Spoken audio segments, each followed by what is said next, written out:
How to remove object from video on iPhone. To get started, first of all go ahead and open up the Video Leap application on your phone. As you can see, you will then be taken to the home page. On this page, go to the bottom panel and tap on the plus icon in the middle. Choose videos from your library to import over here. Then, tap on Add to Project. Fill in the details for your new project and then tap on Continue below. You can now edit the file as you like using the edit options below.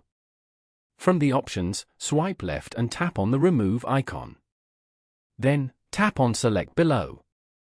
Now, mark the area or object on the video that you want to remove.